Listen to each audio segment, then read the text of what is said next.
You remember the night they turned away when every question you asked vanished into the air, unanswered, like smoke. You sat in the dark, fingertips grazing the outline of your phone, waiting for a message that never came.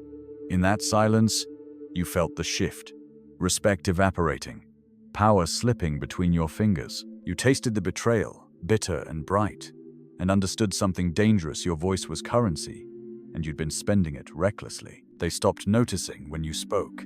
Words lost their weight the moment you leaned in to explain yourself. Your apologies became background noise, your explanations a metronome of weakness. And in that void, you felt a spark, an unspoken possibility. What if the absence of your voice became the loudest thing in the room? There's a paradox nobody tells you.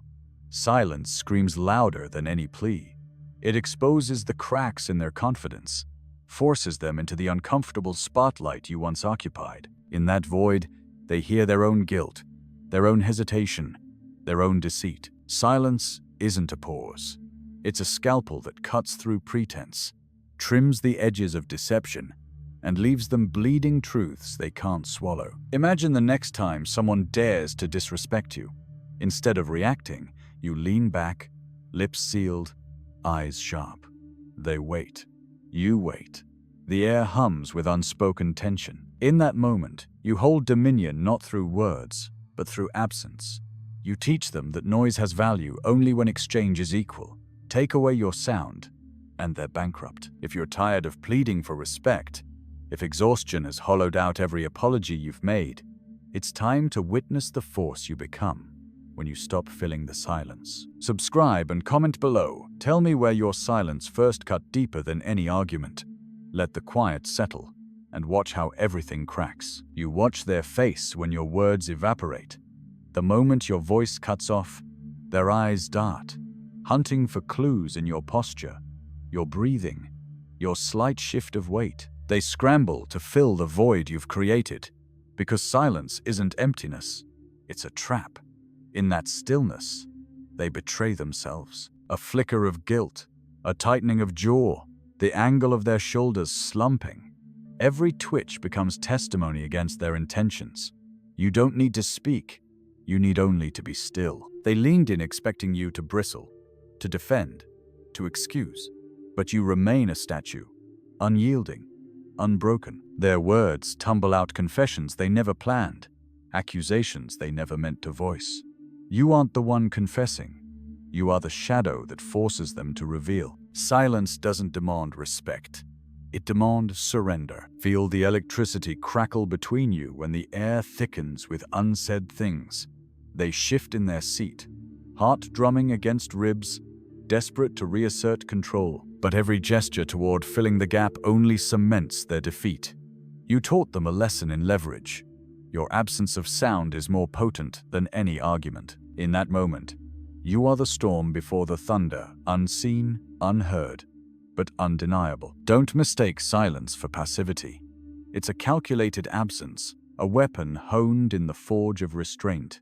While others clamor for attention, you harness the power of restraint. You've studied their patterns, how they rush to dominate conversations, how they twist words to corner you, how they weaponize volume to drown out logic. You dismantle their strategy by refusing the battlefield they define. Your silence redraws the lines, shifts the terrain, and you become the arbiter of every word they dare to utter. Picture the next clash.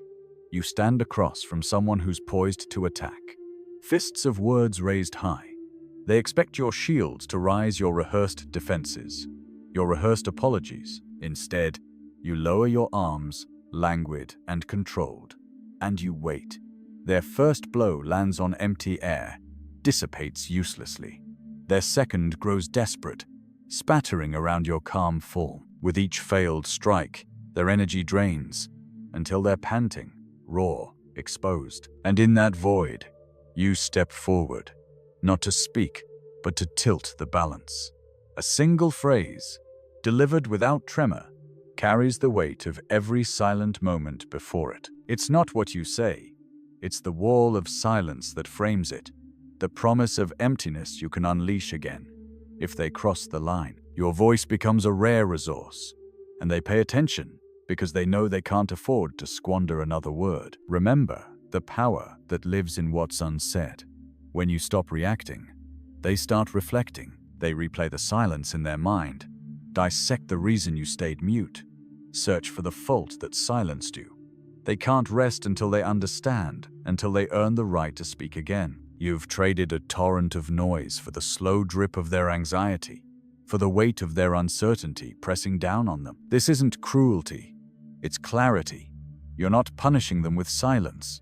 You're giving them the mirror to see their own arrogance, their own bad faith. In that reflection, they confront the truth they've avoided.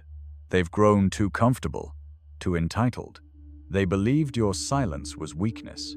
You let them believe it until it wasn't. When the moment is right, unveil your answer, not with flourish, but with precision. A single sentence, surgical in its economy, cuts deeper than any prolonged rant. It's the ending chord, after a funeral dirge of silence, unexpected, resonant, and final. They hear it with the memory of every silent heartbeat that preceded it, and they know they've lost more than the argument. They've lost the ground they thought they held. Practice this until your voice is sacred, reserved for moments that matter. Let others weaponize volume and verbosity. Let them drown themselves in their own desperation. You hold the reserve of silence, the reservoir of restraint. Your presence becomes a signal they know when you speak. The earth shifts, and that knowledge is your dominion. You close your mouth the moment you crave vindication most. In the aftermath of a small victory, when you've proven a point, when you've finally been heard, you retreat into silence. They expect celebration. They expect the flood of words that follows every triumph. Instead, you disappear into the stillness you create, leaving them clutching at shadows. Their triumph over you slips away in the absence of your reaction. In that silence, you become more significant than any word you could have spoken, because your silence declares a threshold they cannot breach without your permission. You'll notice how they chase you, then leaning forward, leaning in, leaning on the door of your quiet. They taste the gap where your voice once was, and wonder how to reclaim it. In that moment, your absence tests their value. Do they pursue you out of genuine concern, or merely hunger for the next confrontation? When you hold your tongue, you reveal their motives. True respect surfaces only when they search for you in the quiet, not when they corner you in noise. Imagine a room where voices bounce off walls like ping-pong balls. You enter, and conversation swells toward you. Eyes flick. Questions gather like lightning. You sit, let the thunder roll without response. Each question becomes its own confession, because nobody with nothing to hide keeps talking into a void. Their words betray impatience, guilt, regret. Your silence weighs heavier than their combined noise, and they feel it fracture their facade. One by one, they withdraw, leaving you alone in a hushed arena of truths they never intended to expose. Silence can be a spotlight too. When you say nothing, you become the only thing in focus. Others blur and recede into the background, their chatter reduced to white noise. You don't need an audience, you need a frame. Your silence is the frame that holds the entire scene in place. Let them deliver their soliloquies, their accusations, their judgment. None of it lands without an anchor, and you, unmoved, remain the anchor. The weight of your quiet holds the room steady while they drift through their own words, lost without you to define the moment. When someone tries to manipulate you with a story, surrender your ear. Don't listen, not because you're disinterested, but because you're strategic. Let them spill every detail, every exculpation, every excuse, into a void that doesn't react. Your silence becomes a mirror. They talk at themselves. They fill gaps with rationalizations. They confess hopes and fears they never intended to share. You learn more in their monologue than you ever would in argument. And when they finally pause, thirsty for response, you speak not to rebut, but to command. A single sentence, delivered after a cavern of quiet, reshapes their narrative on your terms. Practice turning absence into gravitas. Cultivate the art of deliberate muteness until it becomes second nature. Silence is not an escape, it's an advance. It's a forward movement so subtle it masquerades as stillness. In that stillness, You occupy more space than anyone shouting at the top of their lungs. Your presence is a silent pulse beneath every word they utter. Use it to draw them out, to calibrate their intentions, to exact your price in attention. When they seek to understand you, make them pay in their own words. You learn to wield silence as a contract rather than a gift. When someone seeks your attention text at dawn, call at midnight, you answer only when the terms suit you. In that pause between their ping and your reply, you dictate the price of your presence. They hover over the timestamp, watch the bubble turn gray, waiting for approval. Each passing hour is a tally of your worth.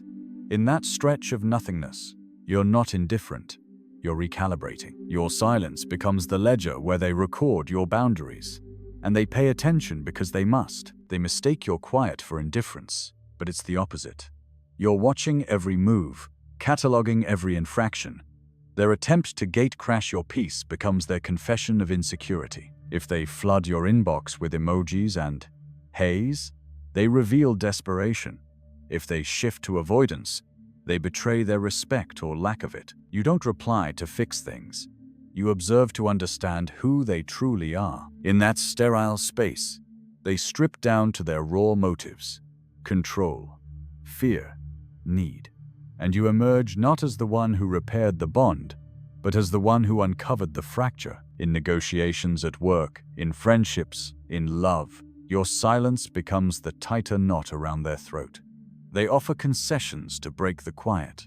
They divulge hidden agendas to coax you into speech. You've watched them try to fill the void with promises, with gratitude, with anger. None of it matters until you speak.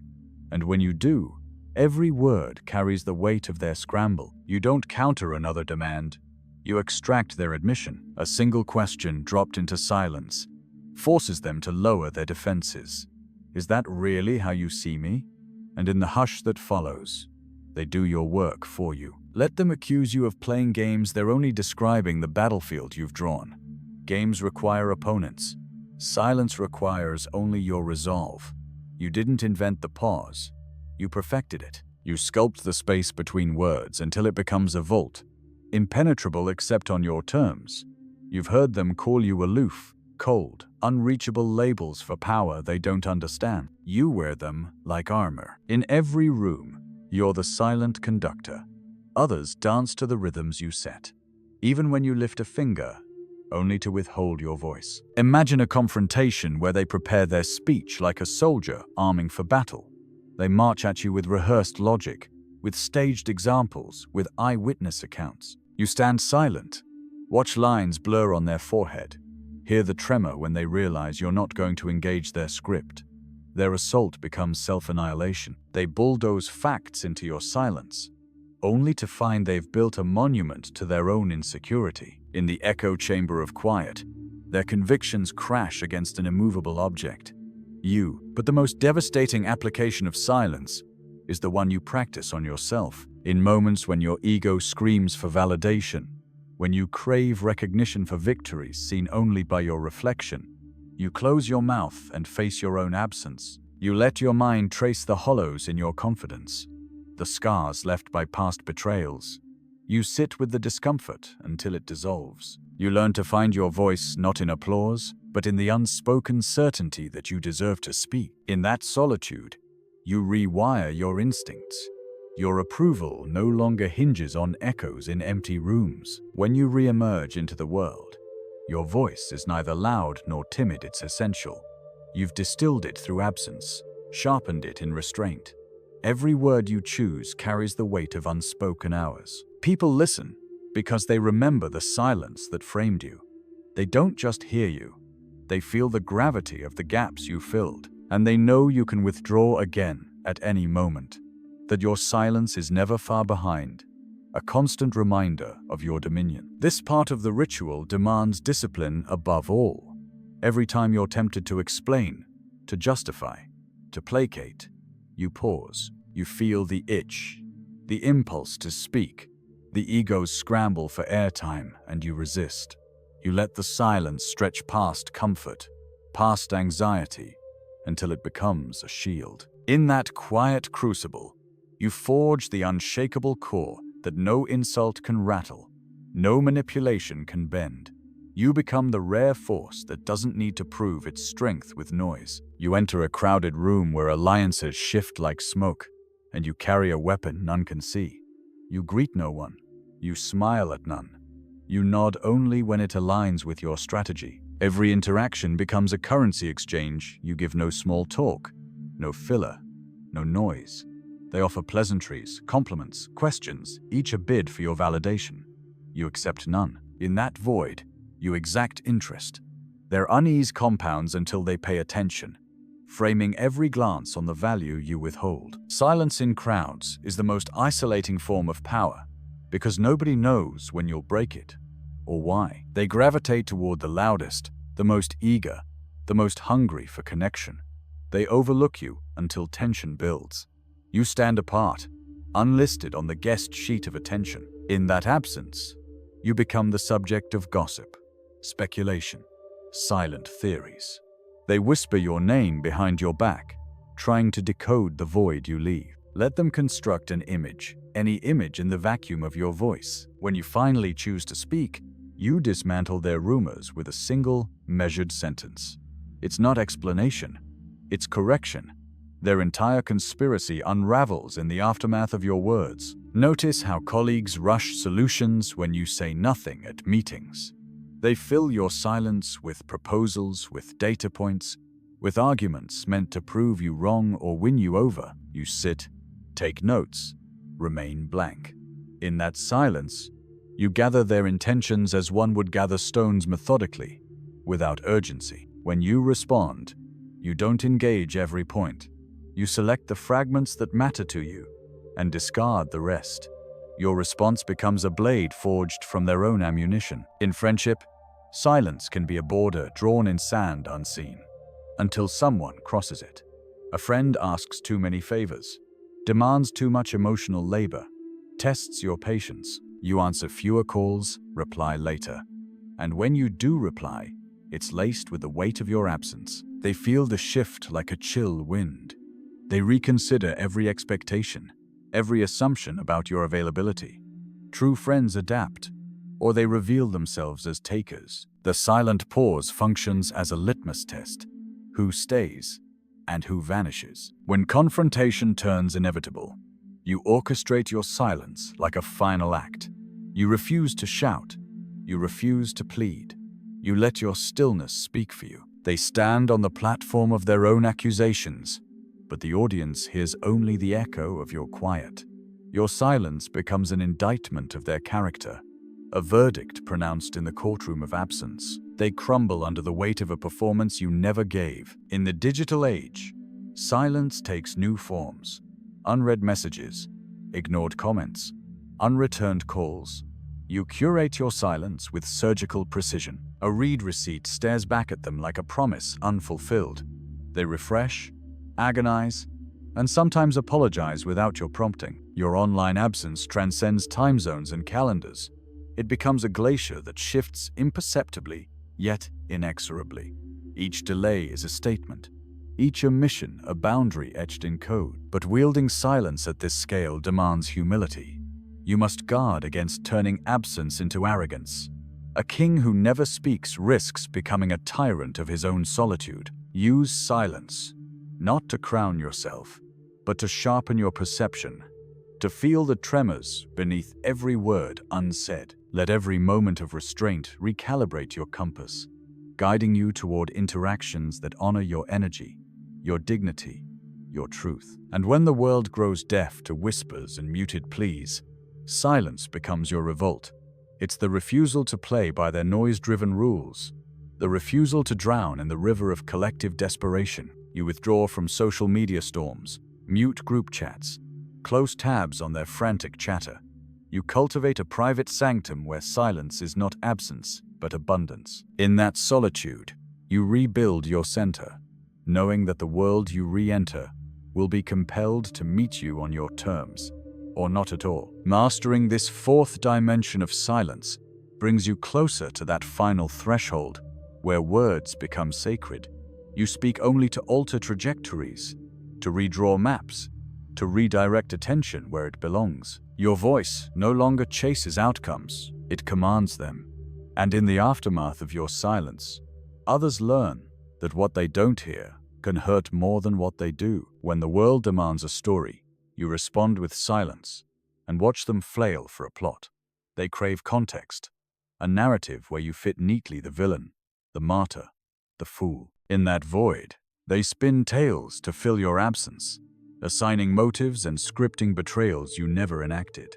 You become legend in the gaps between their words, and when you reappear, your entrance shatters their invented drama. You offer no corrections, only a single fact, cold and immovable, that rewrites the story on your terms. They grasp at fragments of their own fiction, but your silence has already rewritten reality. In the heat of accusation, you don't defend yourself. You don't justify your choices. You stare through the storm as though it's nothing more than wind against glass. Their words bounce back, hollow, because there's no surface for them to strike. And in that mirrorless silence, they see only themselves harshly lit, every flaw made vivid. You are not the subject of their story. You are the absence that forces them to become the subject of their own hypocrisy. They've built reputations on noise, careers on clamor, relationships on constant reassurance. You dismantle their constructs by withholding the applause they depend on. When someone expects your praise, your validation, your enthusiasm, you pause. Let them watch your face in the silence, watch hope flicker and die at the tips of their words. You don't owe them your light. You owe them only the gravity of your gaze. In that gravity, they find the distance between who they are and who they pretend to be. Mastery of your voice begins with mastery of your absence. Every withheld excuse, every ignored plea, every unread message is a rehearsal for the moment your words will matter most. You are training in the art of zero until you can strike with one. When you finally break the silence, your voice is not a surrender, it is a conquest. Each syllable lands with the force of every silent heartbeat that preceded it, reshaping alliances, collapsing defenses, rewriting destinies. And in the end, you discover the cruelest secret. Silence isn't empty. It is full of all the truths people fear to speak. It is heavy with every unspoken confession, every buried motive, every hidden doubt.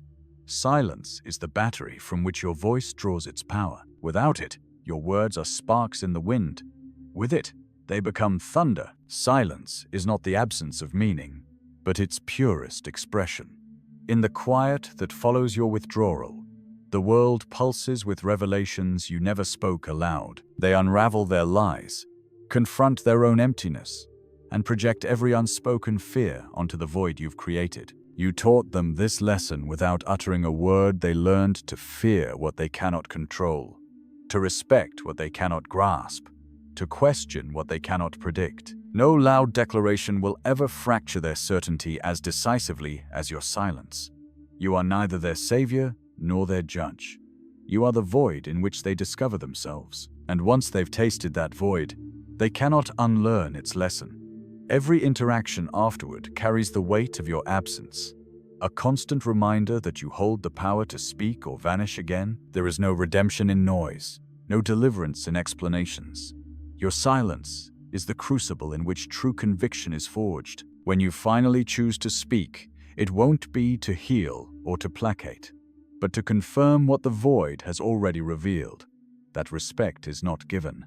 It's earned through absence of compromise. And the final truth they'll carry with them is relentless and cold. Your voice is not owed to anyone. It is yours to grant or withhold forever. Let the echo of your silence follow you beyond this moment.